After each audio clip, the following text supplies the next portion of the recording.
The ballroom glittered with the kind of wealth that felt like a different language, a language she used to be fluent in. But tonight, Jennifer was an outsider. Her ex-husband, Brent, stood across the room, his arm wrapped possessively around a supermodel whose youth was a weapon aimed directly at Jennifer's heart.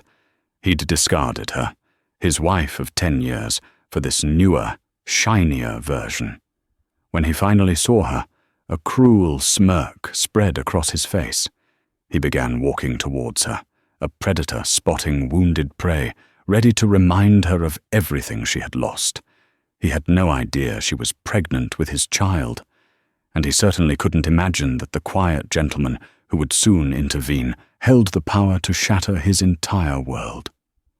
The air in the Grand Astoria ballroom was thick with the scent of money and lilies. Crystal chandeliers, each the size of a small car, dripped light onto a sea of designer gowns and bespoke tuxedos. For Jennifer Peterson, the opulence was suffocating.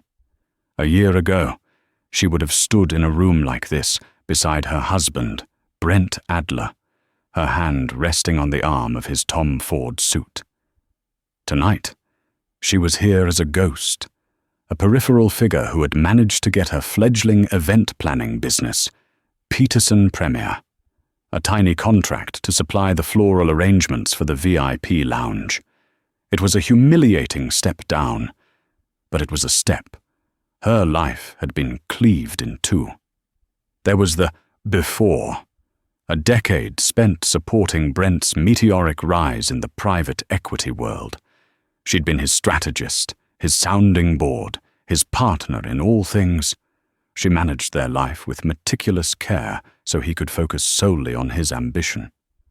She'd believed his success was their success. Then came the after. The moment Brent secured a 9-figure deal, he came home, looked at her with the cold eyes of a stranger, and announced their marriage was a casualty of his success. He said he needed someone who matched his new station. 2 weeks later, the tabloids introduced his match, Katya Volkova, a 22-year-old model with razor-sharp cheekbones and a vacant stare that the fashion world called ethereal. The divorce had been brutal. Brent's lawyers painted Jennifer as a grasping, unambitious woman holding him back. She was left with a modest settlement and a shattered sense of self. The cruelest irony was the secret she now held close, a tiny life growing within her, a final, unread chapter from their shared story. At 3 months pregnant, she could still hide the slight curve of her belly beneath the simple, elegant navy dress she'd bought on sale.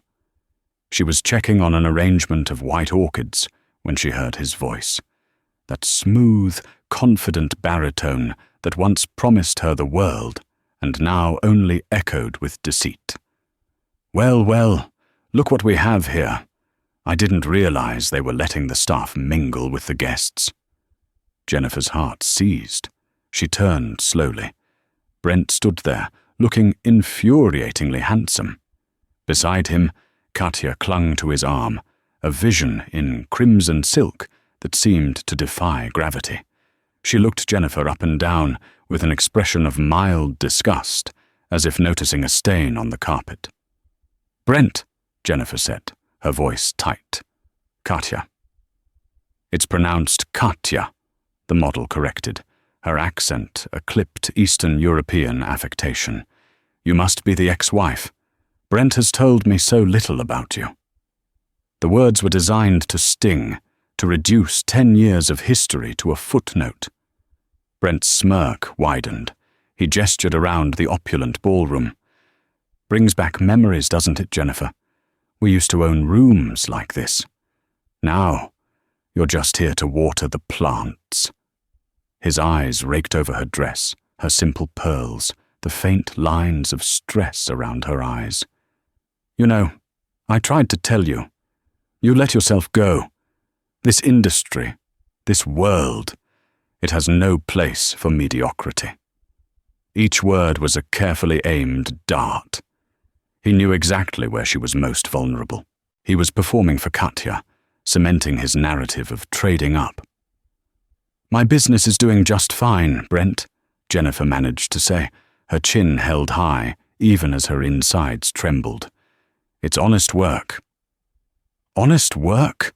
he scoffed, laughing as if she'd told the most amusing joke. He lowered his voice, leaning in conspiratorially. "Let's be honest, Jennifer. You're struggling. I saw the financials during the divorce. That little hobby of yours won't even cover your rent in a year. You should have taken the higher settlement when I offered it. Pride is a luxury for the rich." Katya giggled, a sound like tiny, sharp bells. "He is so generous. He bought me a villa in Lake Como just for our 6-month anniversary."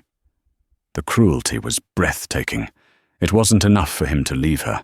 He had to grind her face in the dust of her old life.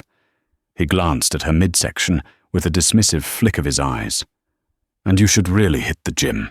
You're getting soft. That's not a good look when you're trying to start over." Tears pricked at the back of Jennifer's eyes, hot and shameful. He was talking about the baby. Their baby. But telling him now, in this moment, would feel like a desperate plea.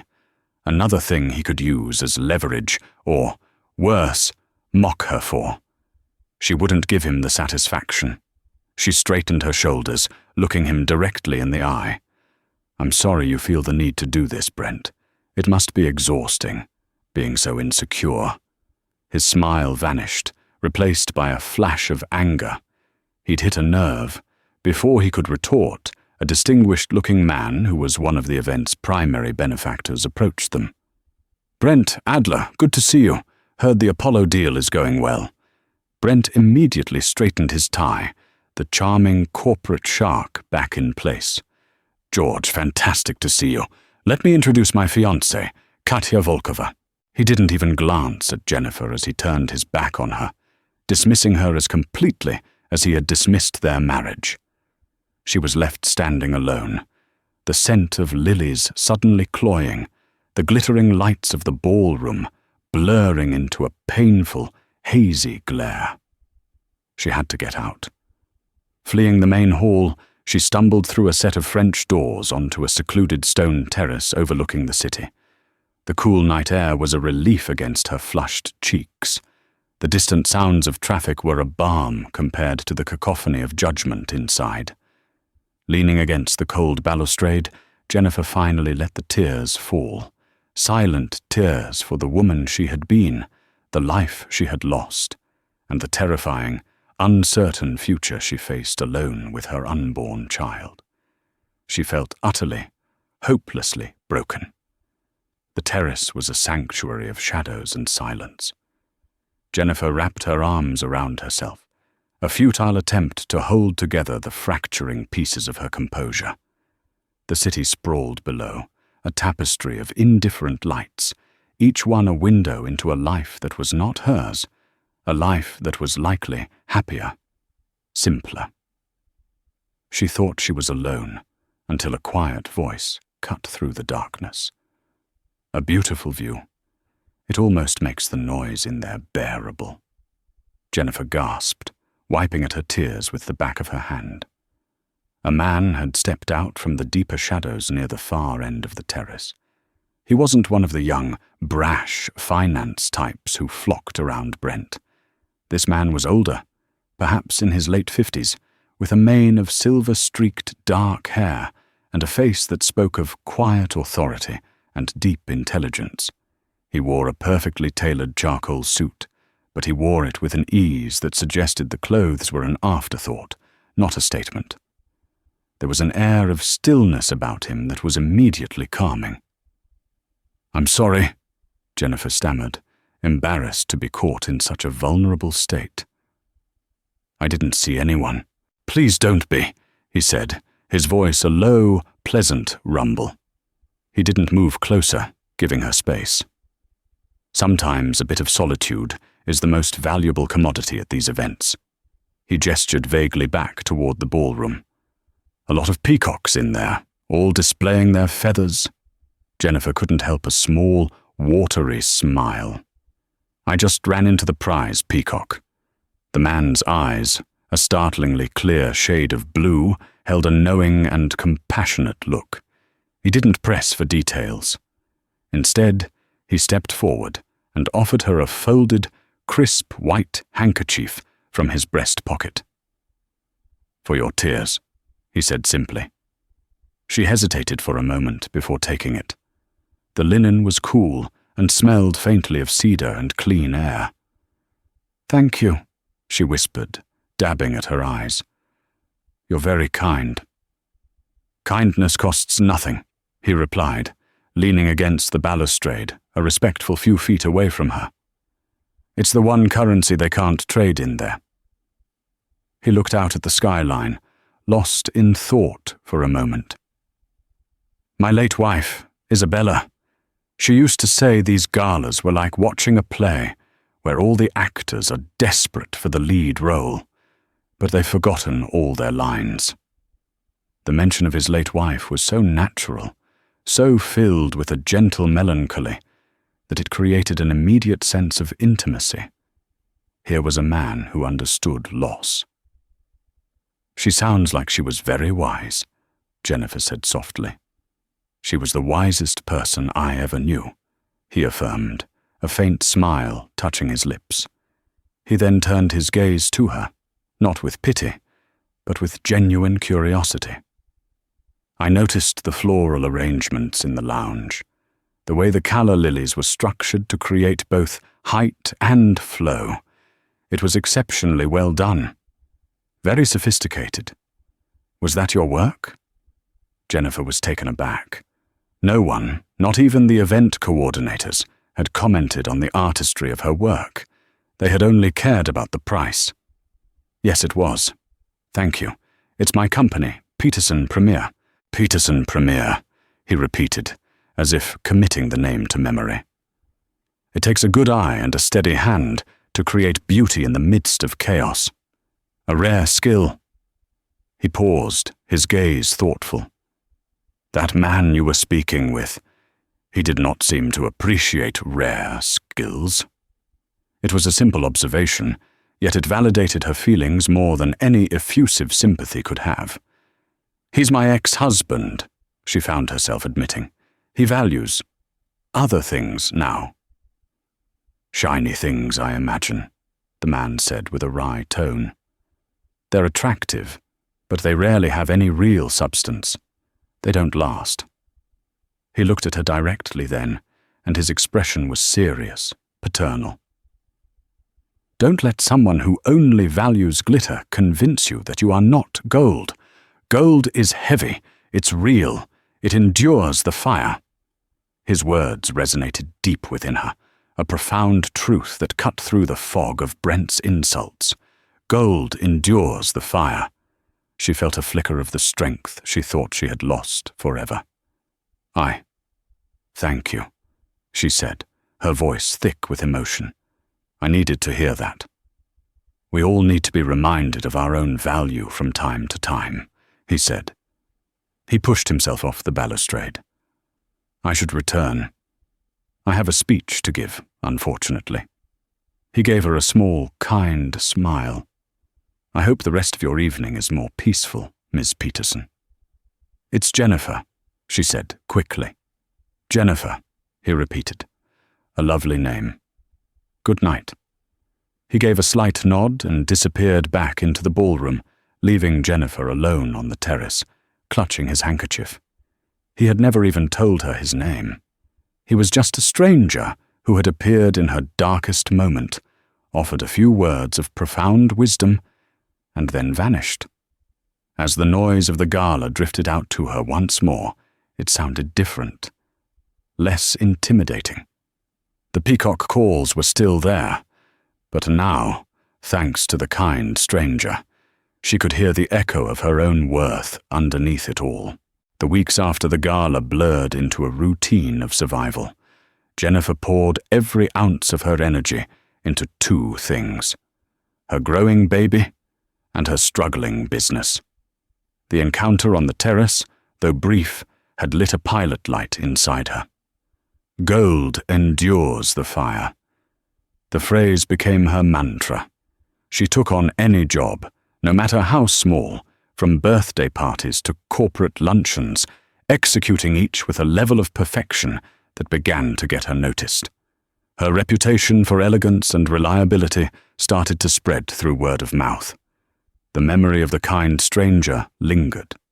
She had no way of knowing who he was, and in a way, she preferred it.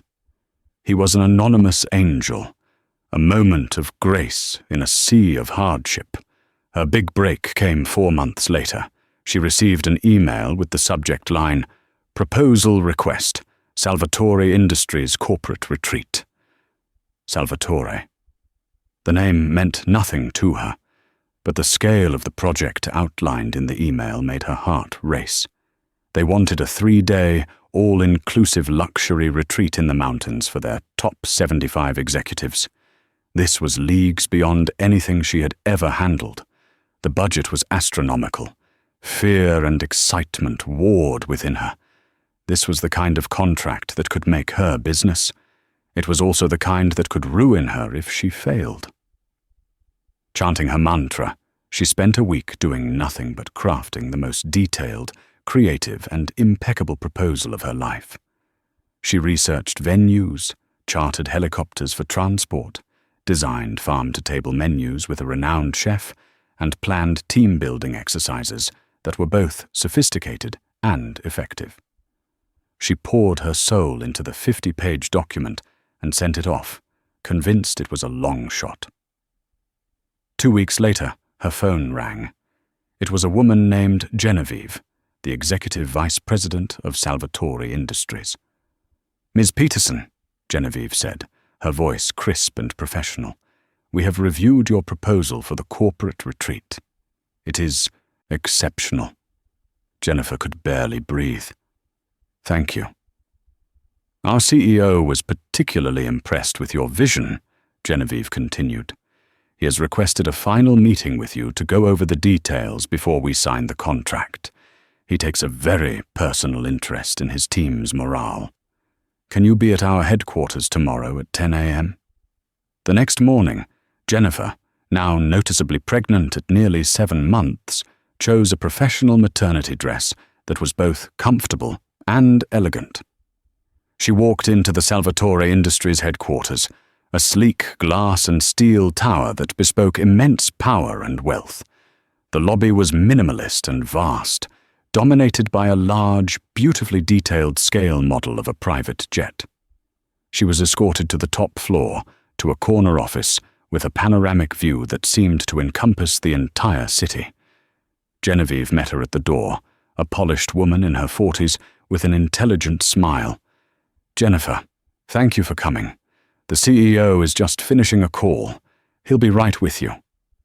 Jennifer's nerves were on fire. She smoothed down her dress, took a deep breath, and prepared to meet the titan of industry who held her future in his hands. The door to the inner office opened, and time stood still.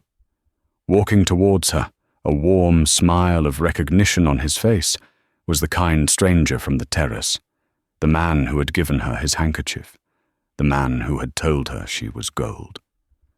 "Ms. Peterson," he said, his voice the same calm, reassuring rumble she remembered.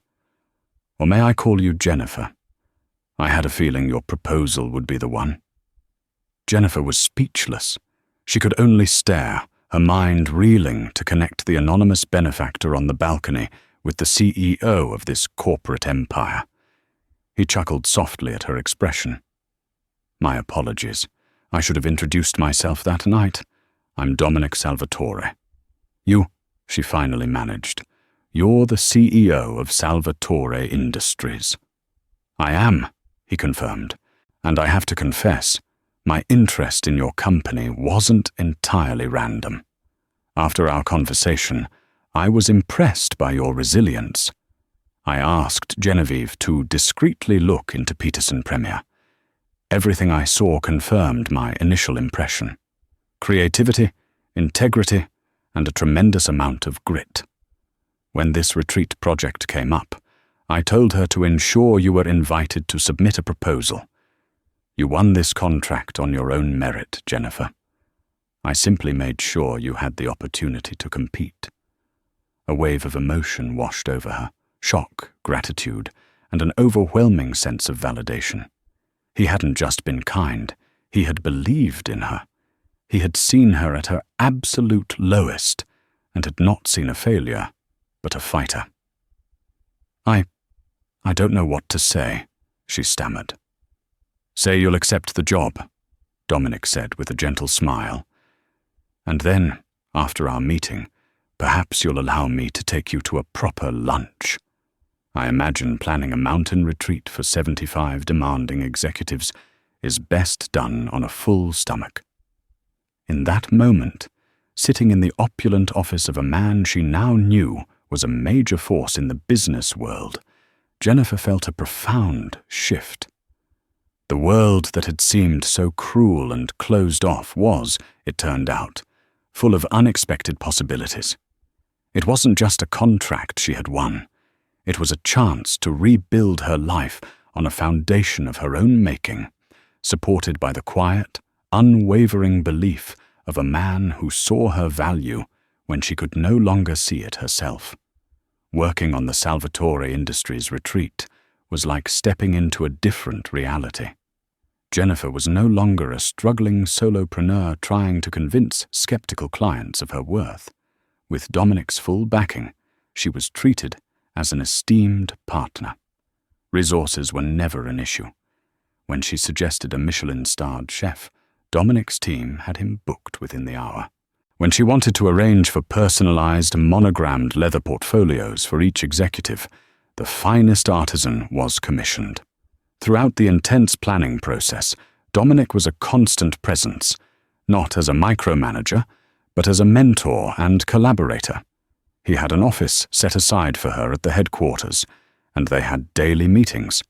He'd listen intently to her ideas, offering insightful suggestions that always enhanced her vision rather than altering it. He respected her expertise completely. Their professional conversations often bled into personal ones. He was easy to talk to, a masterful listener. He learned about the pain of her divorce, the betrayal that had cut so deep. He never spoke ill of Brent, but his quiet anger on her behalf was a balm to her soul. She, in turn, learned about him. Dominic Salvatore had built his empire from the ground up. Salvatore Industries was the parent company for Salvatore Aviation, a global leader in the design and manufacture of bespoke private jets, the Gulfstream G700s and Bombardier Global 8000s of the world. He was, in every sense of the word, a tycoon, but he spoke of his success with humility, always circling back to his late wife, Isabella. He described her as the architect of his life, the one who had provided the love and stability that allowed him to take risks. He'd been a widower for 5 years, and Jennifer could hear in his voice that the loss was still a palpable part of him. Their shared experiences of love and loss created a powerful, unspoken bond between them. As her pregnancy advanced, Dominic became quietly protective. He made sure she was comfortable, that her workload wasn't too strenuous. He'd have his personal chef send healthy lunches to her office. One afternoon, as she was struggling to pick up a dropped blueprint, he rushed to her side, his hand gently on her arm. "Let me," he said, his voice soft. "You need to be taking care of yourself. Both of you."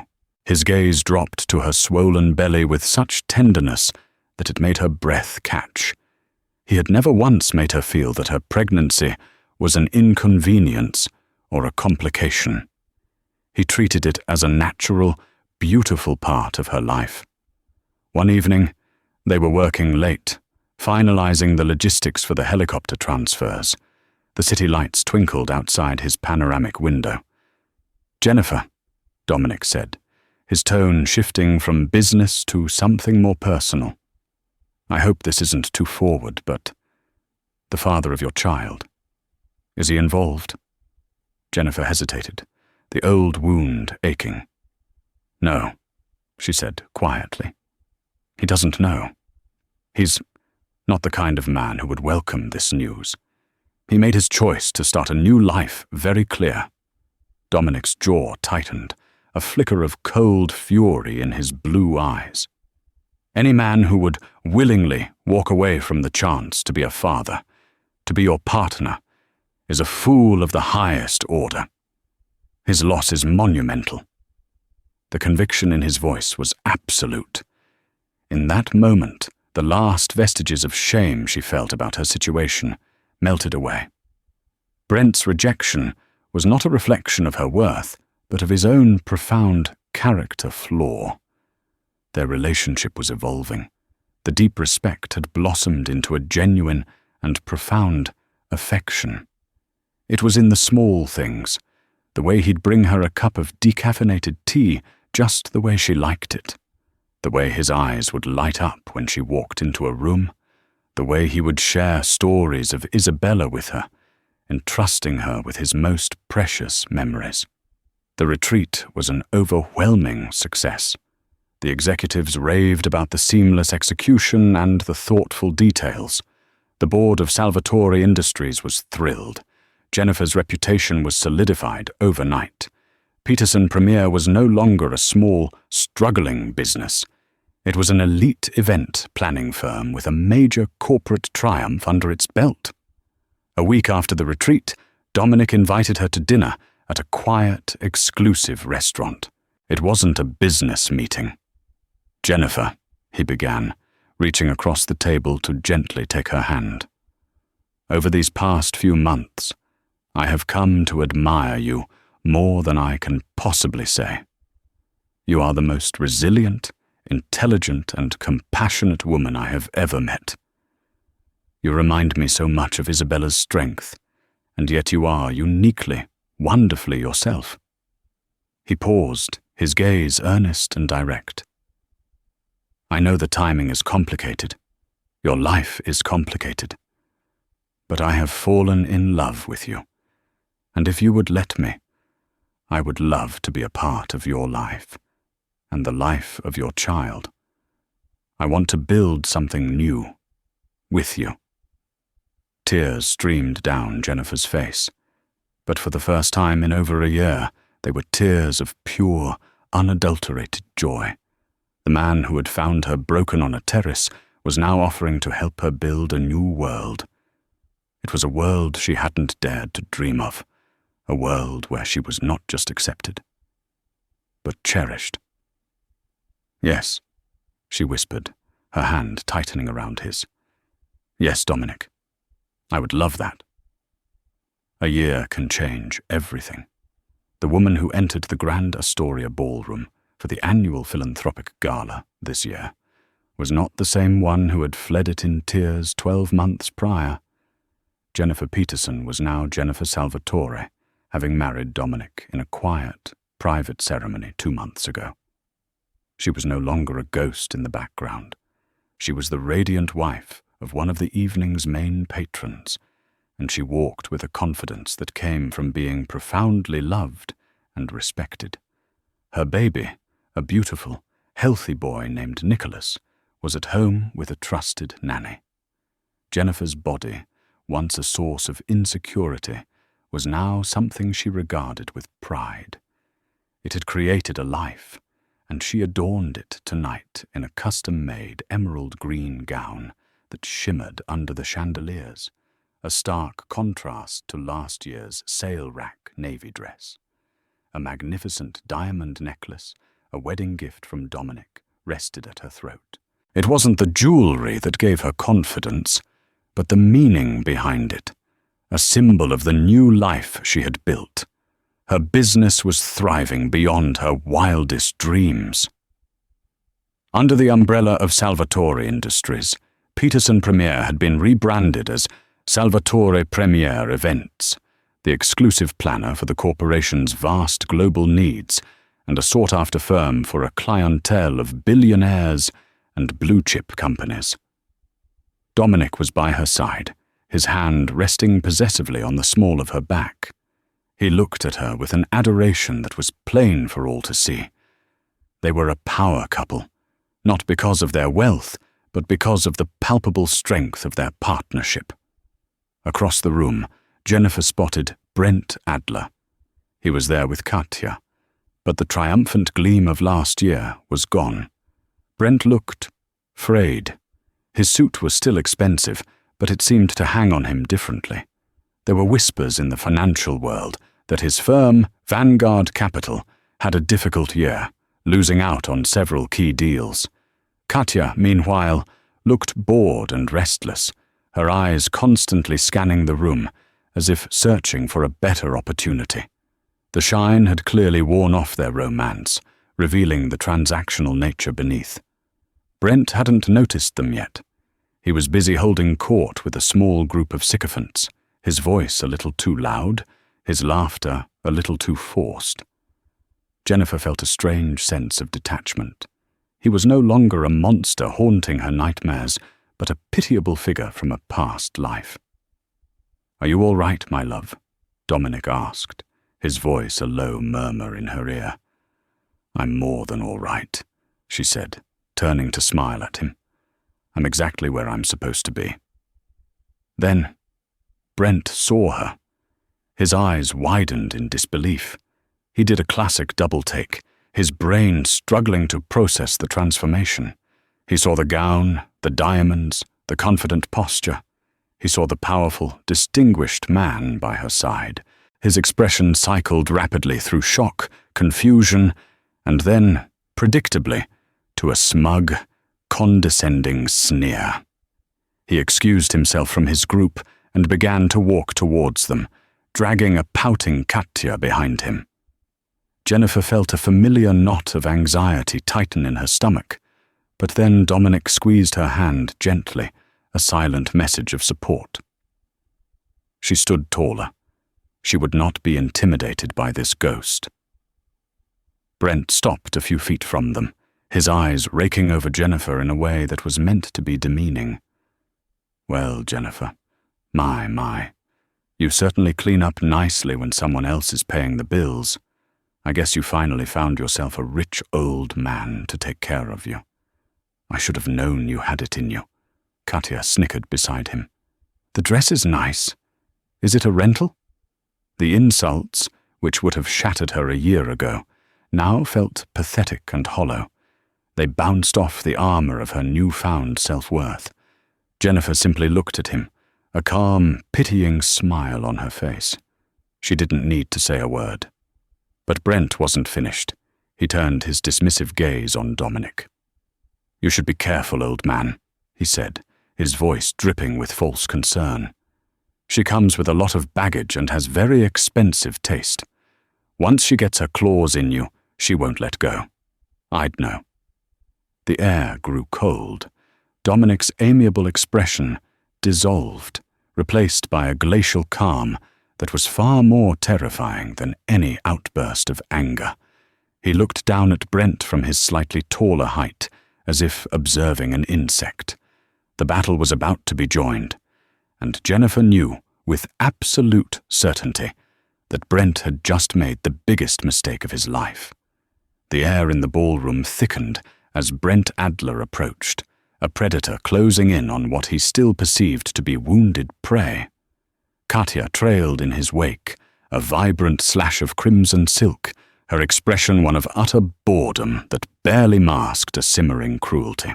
For a heart-stopping second, Jennifer felt a phantom echo of the woman she had been a year ago. The trembling hands, the frantic pulse, the desperate urge to become invisible. It was a muscle memory of pain, a scar tissue that tightened around her heart. But then, she felt the steadying pressure of Dominic's hand on the small of her back, a silent, grounding force. It was a simple touch, yet it was an anchor, reminding her that she was no longer adrift in a hostile sea. She straightened her spine, lifted her chin, and met her ex-husband's gaze, not with fear, but with a calm, dispassionate clarity. Brent stopped a few feet away, his posture a study in theatrical arrogance. He rocked back on his heels, a smug, proprietary smirk playing on his lips as his eyes performed a slow, insulting appraisal of Jennifer from head to toe. "Well, well, Jennifer," he began, his voice loud enough for those nearby to turn their heads. My, you certainly clean up nicely when someone else is paying the bills." He let the insinuation hang in the air, a poisonous vapor. He gestured with a dismissive flick of his wrist towards Dominic. "I guess you finally found yourself a rich old man to take care of you. I should have known you had it in you. Always had a knack for latching on, didn't you?" Katya giggled, a sharp, unpleasant sound. "The dress is nice," she added, her eyes scanning the exquisite emerald silk with feigned admiration. "Is it a rental? You must be careful not to spill anything on it." The insults, honed over a decade of knowing Jennifer's deepest insecurities, were designed to strip her of her newfound poise and reveal the broken woman he thought was still hiding underneath. But the words found no purchase. They were arrows shot at a fortress, clattering uselessly against stone walls that had been built, course by painful course, over the past year. Jennifer simply offered him a small, placid smile, a look of such profound pity that it momentarily wiped the smirk from his face. Her silence was a language he no longer understood, and it unnerved him. He turned his attention to Dominic, his condescension amplifying as he addressed the older man. "You should be careful, old man," he said, adopting a tone of false, man-to-man concern. "Take it from someone who knows. She comes with a lot of baggage and has very expensive taste. Once she gets her claws in you, she won't let go. I'd know. I'm the one who paid to have them removed." The air around them seemed to drop 20 degrees. Dominic, who had remained a silent, observant statue, now moved with a deliberate, almost imperceptible slowness. The warmth in his eyes, ever present when he looked at Jennifer, was extinguished, replaced by chips of glacial ice. His amiable expression dissolved, leaving behind the hard, chiseled lines of a man who did not suffer fools and who had crushed men far more significant than Brent Adler for lesser offenses. He did not raise his voice. He didn't have to. The shift in his demeanor was so absolute that it commanded the attention of everyone nearby. The ambient chatter faded. Glasses paused halfway to lips. "Baggage," Dominic repeated, the word spoken so softly that Brent had to lean forward slightly to hear it. The quietness was a weapon, forcing his opponent onto his territory. "You find a woman's history to be baggage, Mr. Adler." He took a small step forward, invading Brent's personal space, asserting a dominance that was both physical and psychological. "Are you referring to her fierce intelligence, which I imagine you found threatening? Her unwavering resilience in the face of betrayal? Or perhaps her profound integrity?" Dominic paused, letting the questions land like blows. His gaze flickered down to where Brent's eyes had dismissively scanned Jennifer's midsection a year ago. "Or are you perhaps referring to my son, Nicholas? The beautiful, healthy baby boy she gave birth to 3 months ago?" The color drained from Brent's face. The revelation struck him with the force of a physical impact. A baby. His baby. The timeline, the math, the cold, hard biological possibility crashed down on him in a dizzying, sickening wave. He opened his mouth, a strangled, gurgling sound escaping. But no words would form. His carefully constructed world, built on a foundation of his own curated lies, was beginning to fracture. Dominic's voice remained low and cutting. "You speak of my wife's expensive taste. Let me tell you about her taste, Mr. Adler. She has a taste for loyalty, for kindness, for character." He emphasized the last word, his eyes boring into Brent's. "These, it seems, are qualities you are fundamentally unable to afford." He then straightened to his full height, his presence utterly commanding the space. He extended a hand, not to Brent, but in a formal, sweeping gesture to the small, silent crowd that had now gathered. "Forgive my manners. It seems we haven't been properly introduced. I am Dominic Salvatore." The name fell into the opulent ballroom, not with a shout, but with the deafening clang of a vault door slamming shut. A collective, audible gasp rippled through the onlookers. Whispers erupted. Salvatore? As in Salvatore Aviation?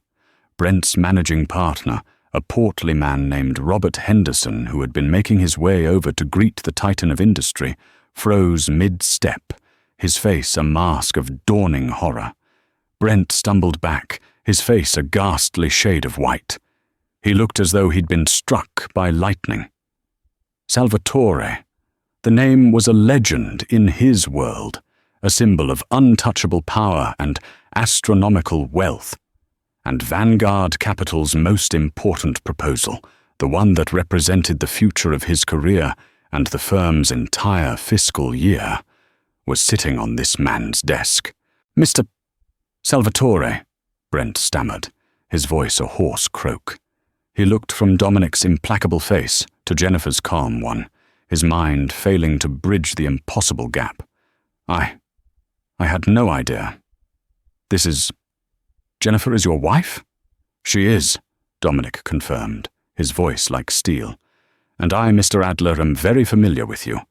I make it my business to understand the character of the men who wish to do business with me. I know all about the man who discarded his loyal wife the moment he achieved a modicum of success. I know all about the man who would stand in a public place and attempt to humiliate the mother of his child." Dominic's gaze flickered for a moment, finding Robert Henderson in the crowd. He gave the panicked partner a slight, almost imperceptible nod of acknowledgement before returning his focus to the man he was systematically dismantling. "Your firm's proposal is quite ambitious," Dominic continued, his tone shifting to one of chillingly pleasant business. "Very detailed. My executive team was moderately impressed. But I have a very strict, very personal policy, Mr. Adler. I do not do business with men who lack a fundamental core of human decency. A man's character is the best indicator of his long-term performance. It speaks to his judgment, his reliability, his foresight. And yours, I'm afraid, is bankrupt. The public execution was complete. It wasn't just a personal insult. It was a professional death sentence, delivered with surgical precision in front of the very people whose opinions mattered most." Sensing the catastrophic implosion of her fiancé's status, Katya reacted with the swift, reflexive instinct of a scavenger. She physically detached herself from Brent's arm as if he had become radioactive. In a seamless pivot, she turned a dazzling, predatory smile on Dominic, stepping into the space between the two men. "Mr. Salvatore," she purred, her voice a silken trap. "I am Katya Volkova. It is a true honor. Brent is just emotional. He never really got over Jennifer, you see. You must forgive his outburst." Dominic did not even grant her the courtesy of a full glance. His eyes swept over her and through her, his expression one of complete and utter indifference. He didn't see a beautiful model. He saw a transparently grasping, insignificant creature. The dismissal was more profound, more absolute than any insult could ever be. He then turned his full, warm attention back to his wife, the rest of the world and its petty dramas ceasing to exist for him. "Are you ready to leave, my love?" he asked softly, his hand finding hers, his voice holding nothing but tenderness. "Yes, I am," Jennifer said, her voice clear and steady. She squeezed his hand and allowed him to lead her away from the wreckage. She did not look back. She didn't need to see the shattered, hollowed-out look on Brent's face, or the incandescent fury in Robert Henderson's eyes as he began walking towards his now former star employee. She didn't need to see Katya, frozen in her failed gambit, already scanning the crowd for her next escape route. The ghosts were gone. The past was powerless. She was walking away from the ruins of a life that was never truly hers, towards a future she had built herself, hand in hand with the man who had seen she was gold all along. The drive home from the gala was quiet, but it was a comfortable, breathing silence. The city light streamed past the windows of the Rolls-Royce, painting fleeting patterns on Jennifer's face. She leaned her head against Dominic's shoulder, the emerald of her dress a stark contrast to the dark wool of his suit. The adrenaline from the confrontation had faded, leaving behind not triumph, but a profound and peaceful sense of closure. It was over. The last ghost from her past had been faced, not with anger or a thirst for revenge, but with the simple, unassailable truth of her new life. Dominic's arm was a warm, solid presence around her. He hadn't said much since they'd left, simply held her hand, his thumb gently stroking her knuckles. He understood that she needed this moment to process, to let the echoes of the past finally fade to nothing. "I didn't enjoy seeing him like that," she said softly, her voice barely a whisper above the purr of the engine.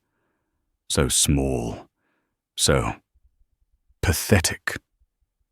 "I know," Dominic murmured, his lips brushing against her hair. "You have too much grace to take pleasure in another's ruin, even someone who wronged you so deeply. That's one of the 1,000 reasons I love you." He shifted, turning to look at her, his blue eyes searching hers in the dim light. "Tonight was not about him, Jennifer. It was about you. Standing in your own power, in your own light. I was just the man lucky enough to be standing beside you."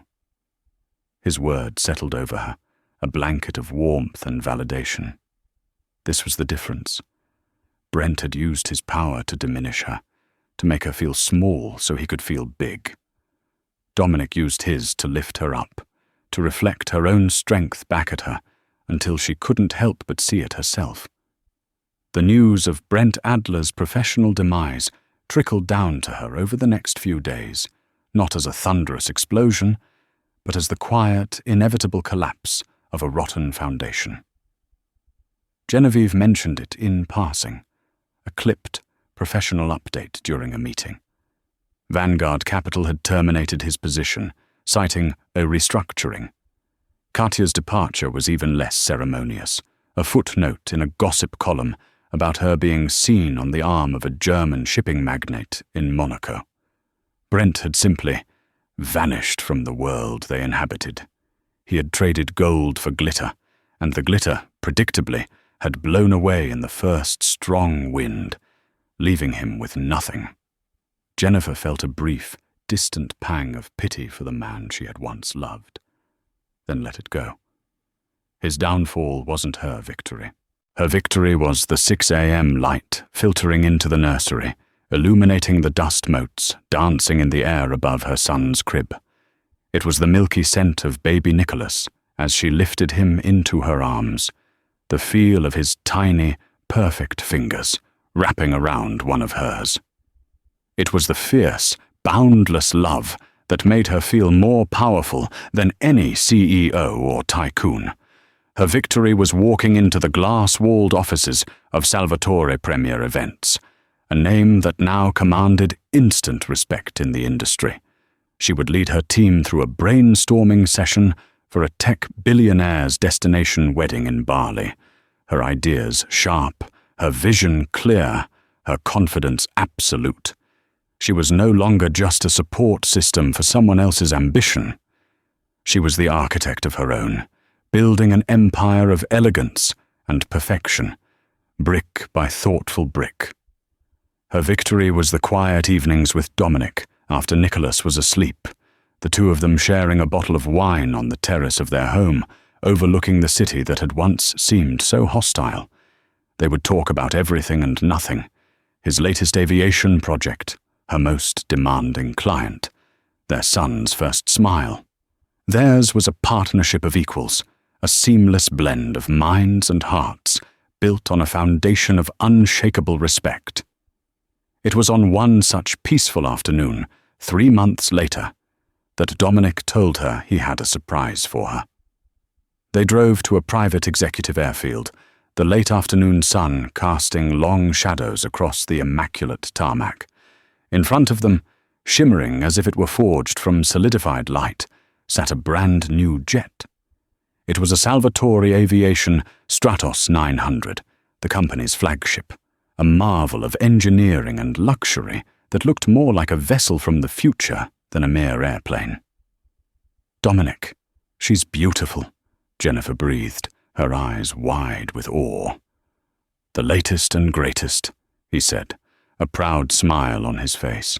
He led her towards it, their footsteps echoing in the vast, open space. He stopped before they reached the boarding stairs and turned to her, pulling a small, velvet-lined box from his jacket. "This isn't a gift for you, my love," he said, his expression turning serious. He opened the box. Nestled inside was not a piece of jewelry, but a single, exquisitely crafted golden key bearing the Salvatore crest. "This is for Nicholas. It's the key to his jet." Jennifer laughed, a sound of pure, bubbling joy. "Dominic, he's 6 months old. He can't even sit up on his own yet." "A man should have his own transportation," Dominic replied, his eyes twinkling. He then gestured towards the gleaming fuselage. "But in the meantime, while he's still working on his motor skills, I've had something else done." He guided her a few steps closer to the spot just below the cockpit window. There, painted in elegant, flowing silver script, was the plane's official name, the Jennifer. The breath caught in her throat. Tears pricked at her eyes as she reached out, her fingers tracing the cool, smooth letters of her own name. It was so much more than a name on a plane. It was a declaration. In Brent's world, she had been a liability, an accessory to be discarded. In Dominic's, she was the flagship, the inspiration, the name emblazoned on his greatest creation. "You taught me how to fly again, Jennifer Salvatore," he said, his voice thick with an emotion that mirrored her own. "After Isabella passed, I thought that part of my life was grounded forever. You gave me back the sky. It's only fitting you have your own wings." He saw the tears streaming down her cheeks and gently wiped one away with his thumb. "There's one more thing," he said softly. From the inner pocket of his jacket, he produced a heavy, cream-colored document, folded and sealed. He handed it to her. Her hands trembled slightly as she opened it. It was an official court decree, stamped and notarized. At the top, in bold, authoritative type, it read, "Certificate of Adoption." Her eyes scanned the legal text until they landed on the name that had been entered into the official record. Nicholas Adler no longer existed. In his place, recognized by law and by love, was Nicholas Salvatore. This single piece of paper severed the last, final tie to her past. Dominic had not just welcomed her son, he had claimed him, protected him, and given him the legacy of a man who had chosen, with his whole heart, to be his father. Jennifer looked up from the document to the magnificent jet bearing her name, and then to the face of the incredible man who was her husband, her partner, her son's true father. 1.5 years ago, she had stood broken on a cold stone terrace, a pregnant, discarded wife convinced her life was over. She had been forced into the fire, and she had been terrified it would consume her. But Dominic had been right. Gold doesn't burn. She realized then that Brent's cruel assessment had contained a twisted sort of truth. He had needed someone who matched his station. His station was the dirt, a low, grubby place of petty cruelty, insecurity, and superficiality. But her station was the sky, vast, clear, and filled with limitless possibility, and as Dominic wrapped his arms around her, she knew, with every fiber of her being, that she was finally truly ready to soar. That's the incredible journey of Jennifer, a woman who was pushed to her absolute limit, only to discover a strength she never knew she possessed. Her story is a powerful reminder that our worth is not defined by those who leave us, but by the love we cultivate for ourselves. Brent thought he was trading up, but in his blind arrogance, he threw away a priceless treasure. Jennifer, in her darkest hour, found not just a billionaire, but a true partner who saw the gold within her when all she could see were ashes. She didn't get revenge. She got something so much better, a life filled with love, respect, and boundless joy. What did you think of Jennifer's amazing comeback? Let us know in the comments below. If you were moved by her story of resilience and finding love against all odds, please give this video a thumbs up and share it with someone who might need to hear this message.